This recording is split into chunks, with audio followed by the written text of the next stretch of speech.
நெல்லை, தூத்துக்குடி மாவட்டத்தில் வெள்ள பாதிப்புகளை ஆய்வு செய்யவும், பாதிக்கப்பட்டவர்களுக்கு நலத்திட்ட உதவிகளை வழங்கவும் முதலமைச்சர் மு.க.ஸ்டாலின் தூத்துக்குடி வந்தார். தூத்துக்குடி புனித மரியன்னை ஆண்கள் மேல்நிலைப் பள்ளியில் அமைக்கப்பட்டுள்ள முகாம்களுக்கு சென்று அங்கு தங்க வைக்கப்பட்டுள்ள மக்களிடம் பாதிப்பு விவரங்களை கேட்டறிந்தார்.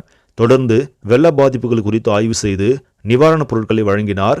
இந்நிலையில் நெல்லை மற்றும் தூத்துக்குடியில் வெள்ள பாதிப்பு நிவாரணமாக 6000 வழங்கப்படும் என முதலமைச்சர் ஸ்டாலின் அறிவித்திருக்கிறார். தென்காசி, கன்னியாகுமரி மாவட்டங்களில் அனைத்து குடும்ப அட்டைதாரர்களுக்கும் ரூபாய் 1000 நிவாரணம் வழங்கப்படும். பாதிக்கப்பட்ட விவசாய நிலம் ஹெக்டருக்கு 17000 வழங்கப்படும். பாதிக்கப்பட்ட குடிசை வீடுகளுக்கு வழங்கப்படும் இழப்பீடு 10000 உயர்த்தி வழங்கப்படும் என தெரிவித்திருக்கிறார். முதலமைச்சர் அறிவித்திருக்கும் இந்த நிவாரணத் தொகையால் பாதிப்புகளிலிருந்து மக்கள் சகஜ நிலைக்கு திரும்ப உதவும் என்று மக்களும் அரசியல் கட்சி தலைவர்களும் கருத்து தெரிவித்து வருகின்றனர். இது ஒரு புறம் இருக்க, இந்த நிவாரணத் தொகையை மேலும் கூடுதலாக வழங்க வேண்டும் என்றும் சிலர் கோரிக்கை வைத்துள்ளனர். சரி நம்பளே, இந்த செய்தி உங்களுக்கு பிடிச்சிருந்தால் லைக் பண்ணுங்க, ஷேர் பண்ணுங்க, மறக்காம நியூஸ் இன்ஃபோ தமிழ் சேனலை சப்ஸ்கிரைப் பண்ணுங்க. அடுத்த வீடியோவில் சந்திக்கலாம். நன்றி.